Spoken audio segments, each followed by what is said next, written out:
YCP తన మేనిఫెస్టోను ప్రకటించబోతోందా అంటే అవుననే సమాధానం వినిపిస్తోంది. ఇవాళ అనంతపురం రాప్తాడు సిద్ధం సభలో ముఖ్యమంత్రి జగన్ వైసీపీకి సంబంధించి వైసీపీ అధినేత జగన్ తన ఇన్ఫాక్ట్ వైసీపీ మేనిఫెస్టోను ప్రకటించే అవకాశం కనిపిస్తోంది. జగన్ ప్రకటించే వరాలపై ఉత్కంఠ నెలకొంది. సంక్షేమ పథకాన్ని నమ్ముకుంది వైసీపీ. ఇప్పుడు అమలు చేస్తున్న పథకాలకు మించి హామీలు ఇచ్చే అవకాశం ఉందనే చర్చ జరుగుతోంది. అన్ని వర్గాలను ఆకట్టుకునే విధంగా మేనిఫెస్టో రూపొందించినట్టుగా తెలుస్తోంది.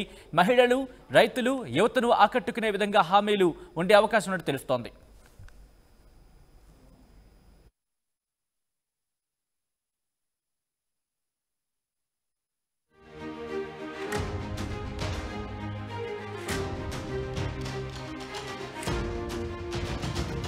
బ్రేకింగ్ న్యూస్ చూస్తున్నారు. ఈ రోజు వైసీపీ తన మేనిఫెస్టోను ప్రకటించబోతోందా అంటే అవుననే ప్రచారమే జోరందుకుంది. ఈ రోజు రాప్తాడు సిద్ధం సభలో ముఖ్యమంత్రి జగన్ వైసీపీ అధినేతగా ఆయన ఈరోజు మేనిఫెస్టోను ప్రకటించే అవకాశం కనిపిస్తోంది. ఈ మేనిఫెస్టోలో ఇప్పటికే అభివృద్ధి సంక్షేమ పథకాలకు సంబంధించి కొన్ని అంశాలు ఉన్నాయి. వాటికి మరింత ఊతమిచ్చే విధంగా ఈరోజు మేనిఫెస్టో ఉండే అవకాశం ఉన్నట్టుగా తెలుస్తోంది. దీంతో పాటు డ్వాక్రా రుణాలకు సంబంధించి వడ్డీ మాఫీ అంటే డ్వాక్రా రుణాలపై వడ్డీ మాఫీ చేసే అవకాశం కనిపిస్తోంది. అలాగే రైతు రుణమాఫీ వంటి హామీలు కూడా ఇచ్చే అవకాశం ఉందనే చర్చ జరుగుతోంది. వృద్ధులను ఆకర్షించేలా పింఛన్ను దశల వారీగా 4,000కు పెంచే అవకాశం ఉండే ప్రచారం కూడా జరుగుతోంది. దీంతో పాటు బీసీలు టార్గెట్గా మరిన్ని హామీలు ఇచ్చే అవకాశం ఉందనే చర్చ కూడా జరుగుతోంది. బీసీ కాపు మహిళలకు ఇస్తున్న ఆర్థిక సాయాన్ని పెంచే అవకాశం ఉంది. వైఎస్ఆర్ చేయూత సాయం 18,750 నుంచి 25,000కు పెంచే అవకాశం ఉందనే చర్చ కూడా జరుగుతోంది. ఇక అమ్మఒడి సాయాన్ని 2 పిల్లల వరకు పెంచే అవకాశం కనిపిస్తోంది. ముఖ్యంగా మేనిఫెస్టోలో ఈ అంశాలన్నీ పొందుపరిచే అవకాశం ఉన్నట్టుగా తెలుస్తోంది. రైట్, ఒక్కసారి అప్డేట్స్ తెలుసుకునే ప్రయత్నం చేద్దాం. మా ప్రతినిధి నాయుడు సిద్ధం సభ నుంచి అక్కడ కొంతమంది నేతలతో మాట్లాడారు. మేనిఫెస్టోకి సంబంధించి ఈరోజు రిలీజ్ చేయొచ్చు, ఈరోజు ప్రకటించవచ్చు అని ప్రచారం చాలా జోరుగా జరుగుతోంది. ఈ నేపథ్యంలో అక్కడ వాళ్ళు ఏమంటారో ఒకసారి తెలుసుకునే ప్రయత్నం చేద్దాం. Over to you Naidu. మేము ఇప్పుడు ఎస్బీఐటీ కాలేజ్ దగ్గర మేము ఇక్కడ స్టూడెంట్కి వచ్చాము. ఇక్కడ సభ రాప్తాడు నియోజకవర్గంలో నిర్వహించారు. ఇక్కడికి మధ్యాహ్నం 3:30 గంటలకి జగన్మోహన్ రెడ్డి వచ్చి ప్రసంగిస్తారు. ఎలా ఉంటుంది సభ, ఎలా జరగబోతుంది? దగ్గర దాదాపు 10 లక్షల మంది జనాభాతో వచ్చి దగ్గర 7,000 బస్సులు వస్తున్నాయి. అందులో పల్లెల నుంచి ప్రతి ఒక్క 52 నియోజకవర్గాల నుంచి జనాలు వస్తున్నారు ఇక్కడికి. అంతా సభ బాగా గ్రాండ్ సక్సెస్ అవుతుందని నమ్ముతున్నాము. ఎలక్షన్ ముందర జరుగుతున్న సభ, ఎలక్షన్స్ ఎలా ఉంటుంది? ఈ పెత్తందారులంతా దగ్గర 6 మంది పార్టీల నుంచి ఏకమై పెత్తందారులంతా ఏకమైనారు. వాళ్ళు చేసే దాడి తిప్పికొట్టడానికి సిద్ధం 3వ సభ మీటింగ్ ఏర్పాటు చేసినాము. ఈ సభ బహిరంగ సభ చాలా మంచి గ్రాండ్ సక్సెస్ అవుతుందని కోరుతున్నాము. ఈ రోజు ఆంధ్రప్రదేశ్ లో ఏలూరు చూసాం, జందలూరు చూసాం. ఈ రోజు అనంతపురం జిల్లాలో రాయలసీమ చరిత్రలోనే ఇటువంటి ముఖ్యమంత్రి ఎన్నడూ కూడా ఎటువంటి కార్యక్రమం చూసాం. మా నాన్న కాలం నుండి చూసా ఇంతమంది 10 లక్షల మంది హాజరవుతారు. ఈ రోజు రాయలసీమ జిల్లా నుండి ఇంత అభిమానం, ఎంత డబ్బులు ఇచ్చా కొనే లేదు. ఈ రోజు జగన్మోహన్ రెడ్డి గారు ఒక్కసారి ముఖ్యమంత్రి కావాలనేది మా సంకల్పం. ఆ సంకల్పం కోసం మేము రాత్రి పగలు అనుకుండా కష్టపడతాం. ఎందుకంటే ఈ రోజు ఎన్నో పథకాలు ప్రవేశపెట్టిన ఏకైక ముఖ్యమంత్రి ఈ దేశంలో ఒక ముఖ్యమంత్రి ఉన్నాయంటే కేవలం జగన్మోహన్ రెడ్డి గారు మాత్రమే అని చెప్పి గట్టిగా చెప్తాం మేము. కాకపోతే ఇంకో విషయం, పేద బడుగు బలహీన వర్గాల ఆశాజ్యోతి ఒకప్పుడు అంబేద్కర్ గారు ఎట్లో, అంబేద్కర్ గారు 2 అని చెప్పి ఈ రోజు గర్వంగా చెప్పగలుగుతాం మేము. ఎందుకంటే ఈ రోజు పేదలు ఒక కౌన్సిలర్ స్థాయి నుండి నాయకుడు స్థాయి చేసిన ఒక ఎమ్మెల్యే చేసిన చరిత్ర ఎవరిదంటే ఒక జగన్మోహన్ రెడ్డిదే.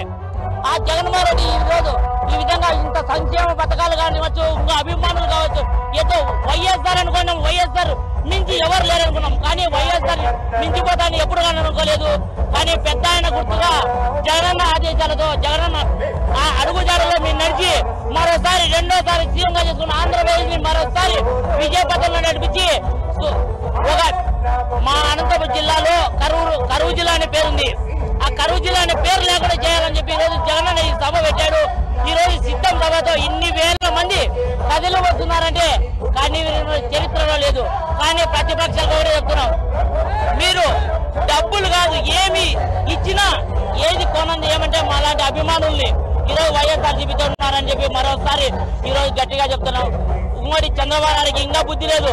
ప్రతిపక్షాలతో కాదు, ఇంకా ఎన్ని కుట్రలు చేసినా ఎన్ని పొత్తులు పెట్టుకున్నా కూడా జగనన్న నీడను కూడా టచ్ చేసుకోవాలని చెప్పి ఈ రోజు ఈ సభ మూలకంగా ఈ రోజు సిద్ధమనే నినాదంతో మేము ముందుకెళ్తాం. జగన్ అన్న మరోసారి జగన్ అన్న సీఎం అని చెప్పి గట్టిగా చెప్తాం. ఇంకొకటి ఏమంటే 2024 వచ్చేది మేమే, ప్రజలకు పాలన అందించేది మేమే. జై జగన్, జోహార్ వైఎస్ఆర్. ఇక్కడ కని విని ఎరిగినంతగా అన్ని జిల్లాల కంటే ఇక్కడగా ఇక్కడ ఉంటుంది. 155 సీట్లు జగన్ 100% గెలుస్తాడు. చెప్పిన నవరత్నాల్లో అమ్మఒడి కానీ, ఆసరా కానీ, పాల వడ్డీలు కానీ, టాటా మైలు కానీ, రైతు భరోసా కానీ ప్రతి ఒక్కరి కనుక భారీగా చేస్తున్నాడు. గత ముఖ్యమంత్రి ఏమి కూడా చేయలేకపోయాడు. ఆయన ఊరికే ఏదో చెప్తున్నాడు కానీ ఇంతవరకు చేసిందిలా పెట్టిందే. ఇప్పుడేదో ఈయన బాగా చేస్తున్నాడు. చిన్న వయసు అయినా బాగా జనమంతా మెచ్చుకుంటున్నారు. పనుల్లో కానీ, టౌన్లో పిల్లలు కానీ పిల్లలకు వచ్చి అమ్మఒడి, మంచి చెత్త, విద్యా దీవెన, వసతి దీవెన, మధ్యాహ్నం భోజనము చాటువన్నీ బాగా చేస్తున్నాడు. బాగుంది మాకు జగన్ పరిపాలన. 100% ఆయన గెలుస్తాడు. మా నమ్మకం ఖచ్చితంగా కూడా గెలుస్తాడు. ఎలా ఉంటుంది సభ? ఎలా జరుగుతుంది? ముఖ్యంగా ఎన్నికల ముందు ఈ సభ జరుగుతుంది. ముఖ్యమంత్రి జగన్మోహన్ రెడ్డి వస్తున్నాడు. ఎలా ఉంటుంది ఈ సభ? చాలా గంభీరంగా ఉంటది. అసలు జగన్ ఖచ్చితంగా వస్తాడు, నో డౌట్ దాంట్లో. ఈ సభ ఖచ్చితంగా 100% సక్సెస్ఫుల్ అవుతుంది. అతను చేసినటువంటి అభివృద్ధి కానీ, చేసిన సంక్షేమ పథకాలు కానీ జనాలందరికీ ఉపయోగపడినట్లు అందరికీ తెలుస్తుంది. అందరూ ఉపయోగపడినటువంటి వాళ్ళే. అది ఆ పార్టీ ఈ పార్టీ అని లేకుండా అందరికీ సపోర్ట్ చేసినటువంటి, అందరికీ చేసినటువంటి వ్యక్తి అతను వస్తున్నాడంటే 10 లక్షల మంది కాక ఇంకా ఎక్కువే రావచ్చు అని అనుకుంటున్నాను. సభ 100% సక్సెస్ఫుల్గా అవుతుందని కోరుకుంటున్నాను. అవుతుంది ఖచ్చితంగా. అది ఏముంది? ఎలా ఉంది సభ? ఎలా జరుగుతుంది? జగన్మోహన్ రెడ్డి వస్తున్నారు, ఏం చెప్తారు మీరు? బాగా చూసుకున్నాడు సార్. ఇంతవరకు ఎప్పుడు ఏమి ఇది లేదు, డోక లేదు. ఇప్పుడు కూడా సాయం చేసే వచ్చింది.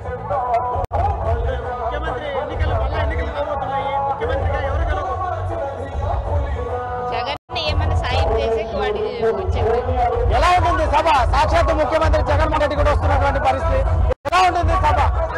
అన్నా ఖచ్చితంగా ఇది మాకు విజయం ఇప్పటికైనా మొదలైంది. కాకుండా ఆయన మేము సమరానికి ఎప్పుడో సిద్ధమని మా అధినాయకుడు ప్రకటించినాడు.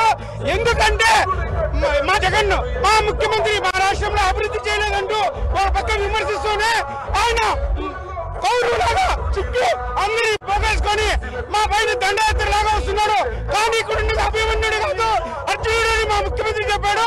అదే విధంగా ఈసారి మా ఆంధ్రప్రదేశ్ ఏకదాటిగా మళ్ళీ 150 సీట్లకి 170 సీట్లు గెలిచే తీరుతామని అందరికీ సభాముఖంగా గర్వంగా ఉంది మాకు. ఇవాళ మొత్తం మీద ఇటువంటి పరిస్థితులు, ముఖ్యంగా ఎన్నికలు రాబోతున్నాయి, ముఖ్యమంత్రి మరోసారి జగన్మోహన్ రెడ్డి కాబోతున్నారు. ఖచ్చితంగా దీంట్లో ఎటువంటి మార్పు ఉండదు. ఎందుకంటే ఆంధ్రాలో అభివృద్ధి ఏ విధంగా జరిగిందని ప్రతి ఒక్క సామాన్య ప్రజల కానీ, ఇంకా ప్రతి ఒక్క కార్యకర్త కానీ ఇంకా ఎవరైనా చెప్పగలుగుతారు. పేద ప్రజల ముందు ఎన్నడూ కష్టపడుతున్నారు. ఇప్పుడు ప్రభుత్వంలో ప్రతి ఒక్క పథకము ప్రతి గడపకు చేరుతుందన్న చాలా గొప్ప పరిపాలన. ఈ పరిపాలన మనం తక్కువ చూపు చూసే కన్నా చాలా మనము కోల్పోయారు. ఆంధ్ర రాష్ట్రంలో కోల్పోయాడు. జగన్మోహన్ రెడ్డి పాలన ఎలా ఉంది? బాగానే ఉంది, బాగానే ఇస్తున్నాడు. అంతా బాగానే, అమ్మఒడి అయినా సరే, ఏమైనా సరే, రైతు భరోసా అయినా సరే, ఏమైనా సరే బాగానే ఉంది పాలన. చాలా మంది మన ముఖ్యమంత్రి గారికి మరి రావాలని కోరుకుంటున్నాము. జగన్ అంటే మాకు అభిమానం. జగన్ పాలన బాగానే ఉంది. ఒక అమ్మఒడి అయితే, ఒక రైతు భరోసా అయితేనేమి, ఒక పేద పేదలకి ఒక అమ్మఒడి అయితే ప్రతి ఒక్కటి అన్న జగన్ అన్న మంచి పాలన అందిస్తున్నాడని మరీ జగన్ అన్న కావాలని కోరుతున్నాం. జగన్ గారు 175 ఖచ్చితంగా సాధిస్తాడు. పేదలకు ప్రతిపక్షాలకు పేదలకందరికీ పథకాలన్నీ ప్రతి ఒక్కటి అందుతున్నాయి. ఇవాళ ప్రతి ఒక్కరికి అమ్మఒడి కానివ్వండి, ఆరోగ్యశ్రీ కానివ్వండి, అవ్వాతాతలకు పింఛనీ కానివ్వండి, ప్రతి ఒక్కటి జగన్ గారి ఆధ్వర్యంలోనే సాధ్యమవుతుంది. మళ్ళీ జగనే కావాలని మేము ప్రతి ఒక్క కార్యకర్త ప్రతి ఒక్క ఊరిలోనూ కోరుకుంటాను. జగన్మోహన్ రెడ్డి పాలన ఎలా ఉంది? రానున్న ఎన్నికల్లో ముఖ్యమంత్రిగా ఎవరు ఎన్నిక అవకాశం? జగన్ అన్న, మన జగన్ అన్న పాలన ఎట్లా బాగుంది. మన జగన్ అన్న రావాలి ఈసారి. బాగుందండి. జగన్మోహన్ రెడ్డి పరిపాలన బాగుంది. 18,500 కానీ 15,000 కానీ రైతు భరోసా కానీ, వర్షాలు బాగా వస్తాయి జగన్మోహన్ రెడ్డి వస్తే, అమ్మఒడి కానీ ప్రతి నిరుపేదకి చేరుతున్నాయి. వాలంటరీ వ్యవస్థ కానీ ప్రతి ఒక్కటి బాగుంది. ఎలా ఉంటుంది జగన్మోహన్ రెడ్డి అభివృద్ధి ఎలా ఉంది? మొత్తం మీద రానున్న ఎన్నికలు ఎలా ఉంది? బ్రహ్మాండంగా ఉందండి. ఎంతమంది కలిసి వచ్చినా జగన్మోహన్ రెడ్డి కంపల్సరీగా గెలుస్తాడు. సత్యవాడి కాన్స్టిట్యూన్సీలో మేము మాజీ వైస్ ఎంపీని ఎందుకు చెప్తున్నానంటే పవన్ కళ్యాణ్ రెడ్డి కానీ చంద్రబాబు నాయుడు కానీ బీజేపీ కానీ 50 పార్టీలు కలిసినా మా జగన్మోహన్ రెడ్డిని ఏం చేయలేరు. ఎందుకంటే పార్టీకి అయినా చిన్న ఆడవాళ్ళకి కానీ మహిళలకు కానీ బిడ్డలకు కానీ ముసలిళ్ళకి కానీ డబ్బులు వేస్తున్నాడు. కన్న కొడుకు కూడా 100 రూపాయలు ఇడు, అటు 3000 రూపాయలు ఈరోజు పెన్షన్ ఇస్తున్నాడు. చంద్రబాబు నాయుడు 15 సంవత్సరాలు ఉన్నాడు, అతను ఏమీ చేయలేదు. జన్మభూమి ఒకటి పెట్టుకున్నాడు, లీడర్లు బతికినారు. అదే వైసీపీ లీడర్లు 100 రూపాయలు సంపాదన లేదు ఈ 10 సంవత్సరాలుగా పార్టీ కష్టపడి. ఎందుకంటే మేము జగనన్న నమ్ముకున్నాము, ఆయన కూడా మా మారుగా పేదవాళ్ళకి సహాయం చేయాలని ఆయన వచ్చినప్పటి 10 సంవత్సరాలుగా వర్షాలు పడుతున్నాయి, నోళ్ళు లేని గొట్లు బతుకుతున్నాయి. కాబట్టి 175 సీట్లు మేము గెలిచేది గ్యారంటీ. వీళ్ళు ధైర్యం ఉంటే ఒకరు నిలవాలా, 10 మంది ఒకటి కలిసి భయం ఉండగా నిలుస్తున్నారు. 10 మంది వాళ్ళు భయం ఉండగా నిలుస్తున్నారు. సింగిల్ గా రమ్మన్నా మా జగన్మోహన్ రెడ్డి పైన గెలిచి చూపిమైన మగోడైతే మీస ఉండోడైతే మేము మీస ఉండాలి కాబట్టి సింగిల్ నిలబెడుతున్నాం. ఆడగలు కాబట్టి వాళ్ళు అన్ని 10 మంది ఓటీ కలుస్తున్నారు. కాబట్టి పెద్దలు బాగా గుర్తింపు ఉండాలి. ఎందుకంటే మన కన్న తండ్రి 10,000 జీతం 10 లక్షలు జీతం నా తండ్రికి 100 రూపాయలు ఏమో ఈ రోజు జగన్ 3,000 రూపాయలు ఇస్తున్నాడు సొంత కొడుకు మారిగా. నా పేరు హిందూపురం నుంచి వచ్చిన, నా పేరు యూసుఫ్, హిందూపురం నియోజకవర్గం నుంచి వచ్చిన. జగనన్న డైహార్ట్ ఫ్యాన్స్ ని టీడీపీ పతనం హిందూపురం నుంచే స్టార్ట్ అయితే 40 ఏళ్ల కంచుకోటని దీపికా రెడ్డి ఈసారి దునాత్కుతలది. బాలకృష్ణ ఓడిపోవడం తొత్తం, కొప్పంలో చంద్రబాబు నాయుడు ఓడిపోవడం మొత్తం, మంగళగిరిలో పాతి పెట్టడం పప్పుగాని తథ్యం. 175కి 170 ఖచ్చితంగా గెలిచి తీరుతారు. ఇది ఈ సిద్ధం సభే దీనికి సాక్ష్యం. జై జగన్. సార్ నేను ఎప్పటి నుంచో కార్యకర్తని, నేను ఎక్కువ జగన్ గురించి చెప్పకూడదు. ఎందుకంటే ఆయనతో పాటు ఆయన తాత వల్ల నాటితో నేను పనిచేసినటువంటి వాడిని.